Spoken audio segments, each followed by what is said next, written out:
Hello friends, आज की कहानी का ये लास्ट पार्ट है। तो चलिए आज की कहानी शुरू करते हैं। देवा को कानों में सिर्फ किसी स्त्री के चिल्लाने की आवाज़ सुनाई दे रही थी। उसे उसका कहा कोई भी शब्द स्पष्ट सुनाई नहीं दे रहा था, इसलिए वो लगातार ज़ोर ज़ोर से मंत्र जाप करता रहता है। जब वो स्त्री देवा को ऐसे थोड़ा डरा हुआ पर निर्भीकता से मंत्रों का उच्चारण करता हुआ देखती है, तब धीरे से उसके कान में आकर फुसफुसाकर कहती है, मैं तुमसे बहुत प्रसन्न हूँ। सुनो, मैं तुम्हारी रति हूँ मेरे कामदेव। उस फुसफुसाहट की आवाज़ इतनी अधिक स्पष्ट हो जाती है कि देवा को उसका एक एक शब्द साफ साफ सुनाई दे जाता है। फिर थोड़ी ही देर बाद वो स्त्री उसके कानों में मधुर और रस भरे शब्द उड़ेलने लग जाती है। तुम मुझे बहुत अच्छे लगते हो प्रिय, अब तुम मुझे कभी मत छोड़ना, हमेशा अपने पास रखना धड़कन बनाकर। मैं तुम्हारी जन्मों जन्मों की प्रियासी, तुम्हारी अर्धांगिनी रति हूँ मेरे प्रिय। ऐसे सुंदर मिश्री की डली जैसे शब्द सुनने से देवा के सिर का दर्द और भारीपन अचानक से पूरा गायब हो जाता है और उसे बहुत अच्छा महसूस होने लग जाता है। फिर थोड़ी देर बाद देवा के नुथनों से भीनी भीनी गुलाबों की खुशबू टकराने लग जाती है। वो उस भीनी भीनी खुशबू से खुद को तरोताज़ा महसूस करने लग जाता है। तभी उसे ऐसा महसूस होता है कि गुलाबों की खुशबू के साथ साथ पूरे वातावरण में मधुर और कर्णप्रिय संगीत भी बज रहा है। वो उस कर्णप्रिय संगीत को सुनने की कोशिश कर ही रहा था कि उसे सुरक्षा चक्र से कुछ दूरी पर आसमान से एक सोने का रथ उतरते हुए दिखाई देने लग जाता है। उस सोने के रथ की चमक देखकर देवा की आंखें चुंधिया जाती हैं। फिर वो देखता है कि उस सोने के रथ में गुलाब ही गुलाब भरे हुए हैं। वो रथ जैसे ही पूरा नीचे उतरता है, वहाँ का माहौल पूरा बदल जाता है। वहाँ हर तरफ ताज़ा गुलाबों की खुशबू बिखर जाती है। पूरे वातावरण में बहुत मधुर कर्णप्रिय संगीत बजने लग जाता है। तभी देवा देखता है कि एक अत्यंत सुंदर गुलाबी परी जैसी एक स्त्री उस रथ में से नीचे उतर रही है। उसके पूरे बदन पर स्वर्ण आभूषण लदे हुए हैं। उसकी गुलाबी साड़ी पर गुलाब ही गुलाब खिले हुए हैं। उस मोहिनी सूरत वाली स्त्री में इतना अधिक आकर्षण था कि देवा की नज़रें वहीं थम सी जाती हैं। मंत्र जापता हुआ वो उसे टकटकी बांधे देखने लग जाता है। उस स्त्री के आकर्षण में बंधकर वहाँ आसपास के सारे जीव जंतु कीट पतंगे उसके इर्द गिर्द इकट्ठा होने लग जाते हैं। पूरे वातावरण में एक अजीब सा आकर्षण उत्पन्न हो जाता है। उस स्त्री के इर्द गिर्द कई और सुंदर स्त्रियां आकर खड़ी हो जाती हैं और उस परी जैसी स्त्री पर गुलाब के फूल बरसाते हुए उसके साथ चलने लग जाती हैं। वो स्त्री धीरे धीरे चलकर सुरक्षा चक्र के समीप आकर खड़ी हो जाती है और मुस्कुराते हुए देवा को अपने पास बुलाने लग जाती है। अब देवा मन ही मन सोचने लग जाता है, ये जरूर कोई भूतनी या चुड़ैल है जो रूप धरकर मुझे इस सुरक्षा चक्र से बाहर निकालने आई है। लेकिन अब ये रूप की मोहिनी कुछ भी कर ले, मैं इस सुरक्षा चक्र से बाहर निकलने वाला नहीं हूँ। अब खूब समझने लगा हूँ इन चुड़ैलों को मैं। ये सब इन चुड़ैलों का माया जाल होता है।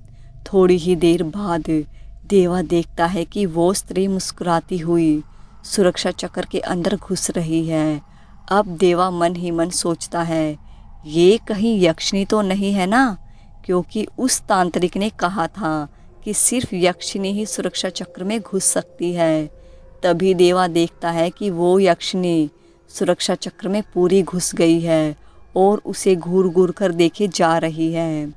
अब देवा फिर सोचने लग जाता है, हे भगवान रक्षा करो मेरी तो कुछ समझ में नहीं आ रहा है, ये यक्षिणी है या कोई चुड़ैल है।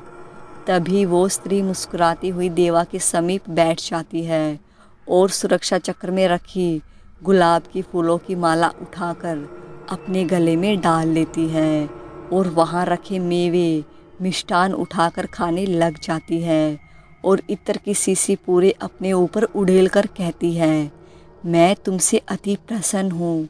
तुम्हें मुझसे क्या चाहिए बोलो, तुम्हें जो चाहिए मैं वो सब तुम्हें देने के लिए तैयार हूँ। डरो नहीं, तुम जिसकी माला जप रहे हो मैं वही रतिप्रिया यक्षिणी हूँ जिसे तुम कब से पुकार रहे हो।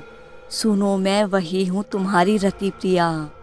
ये सुनकर देवा की आंखों की पुतलियाँ फैल जाती हैं। वो मंत्रमुग्ध हो रतिप्रिया को मुस्कुराते हुए निहारने लग जाता है। वो रतिप्रिया को ऐसे निहार रहा था जैसे उसे उसका जन्म जन्मांतर का प्यार मिल गया हो। निहारते निहारते वो उसके रूप जाल में फंस जाता है, अपनी सुध बुध खो बैठता है। उसके मन में उसे हमेशा हमेशा के लिए अपने पास रखने का ख्याल उमड़ने लग जाता है, लेकिन वो चुपचाप मुस्कुराता हुआ मंत्र जाप करता रहता है। गोरखनाथ और भैरवनाथ के डर की वजह से मंत्र जाप बीच में बंद नहीं करने से यक्षिणी उस पर और भी ज़्यादा प्रसन्न और मोहित हो जाती है और उसकी जांघ पर बैठ जाती है। उसके जांघ पर बैठते ही देवा के मंत्र उसके मुंह में ही अटक जाते हैं। उसे उसके स्पर्श से उत्तेजना महसूस होने लग जाती है। वो स्त्री कहती है, बोलो ना, तुम्हें मुझसे क्या चाहिए, मैं तुम्हें सब दूंगी। तुम जो जो मांगोगे वो सब। निर्भय होकर वर मांगो प्रिय। अब देवा के मंत्र जाप खत्म हो चुके थे। मंत्र जाप खत्म होते ही वो सबसे पहले अपने दोनों हाथ जोड़कर यक्षिणी से अपने पूर्व जन्मों की माफ़ी मांगता है।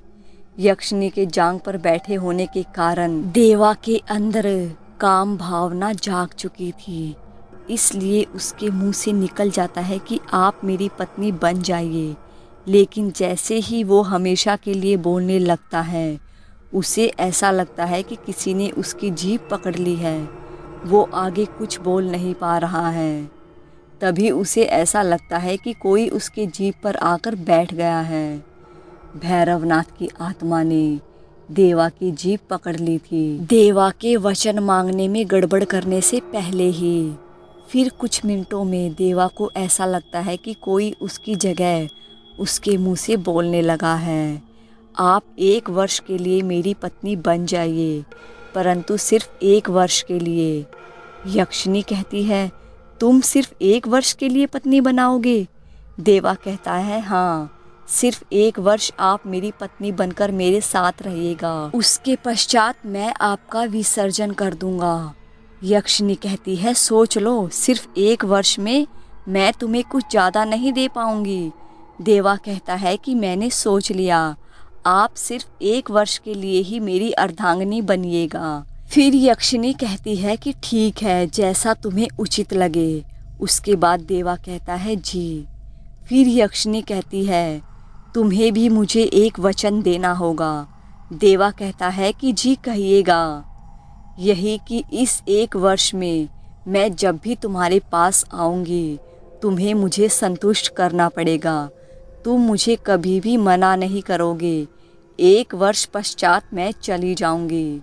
देवा कहता है कि जी, जैसा आप चाहेंगी। इस 1 वर्ष में मैं ठीक वैसा ही करूँगा। आपको हर तरह से खुश रखूँगा, कभी भी निराश नहीं करूँगा।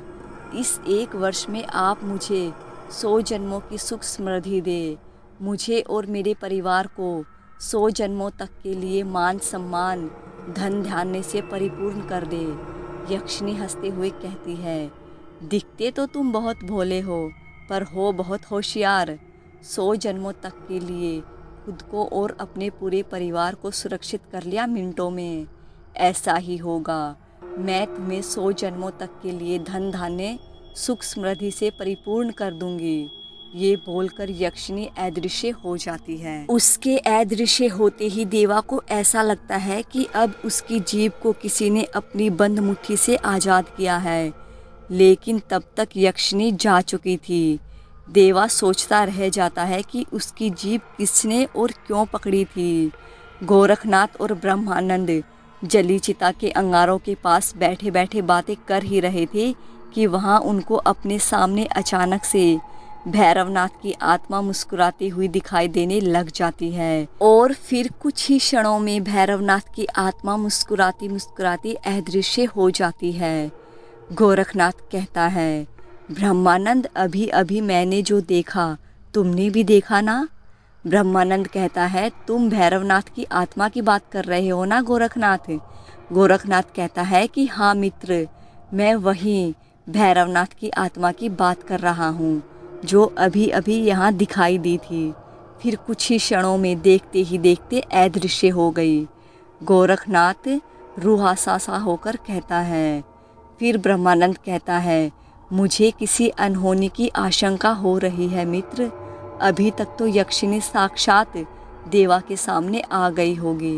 गोरखनाथ कहता है कि सही कह रहे हो मित्र, मुझे भी आशंका हो रही है, कहीं इस लड़के ने कुछ गड़बड़ तो नहीं कर दिया।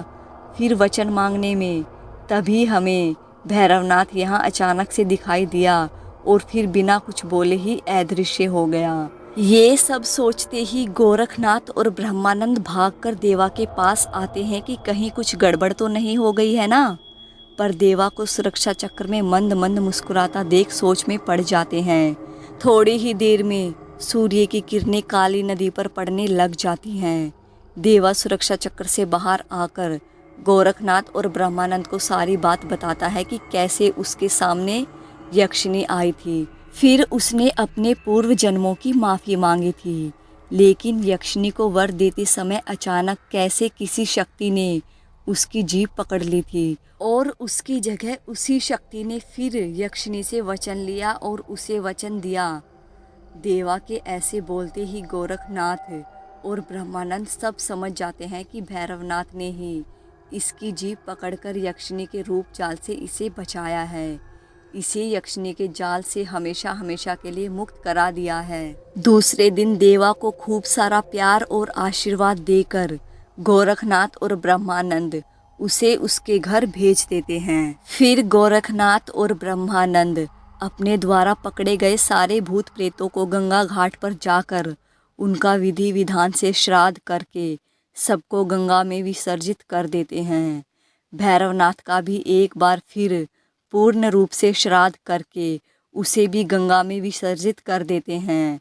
भैरवनाथ के साथ कलवा का भी श्राद्ध करके उसे भी प्रेत योनि से मुक्ति दिला देते हैं और फिर खुद दोनों नासिक कुंभ के मेले में शामिल होने के लिए चले जाते हैं। उधर देवा जैसे ही घर पहुंचता है, सौमिता की आत्मा उसके घर से चली जाती है यक्षिनी की वजह से। देवा की माँ का स्वास्थ्य ठीक हो जाता है। देवा के घर में खुशियाँ ही खुशियाँ छा जाती है हमेशा के लिए। दोस्तों, कहानी कैसी लगी है कमेंट करके ज़रूर बताइएगा। कहानी अगर आपको थोड़ी सी भी अच्छी लगी हो ना, थोड़ी सी भी, तो प्लीज़ चैनल को सब्सक्राइब, वीडियो को लाइक शेयर ज़रूर कर दीजिएगा।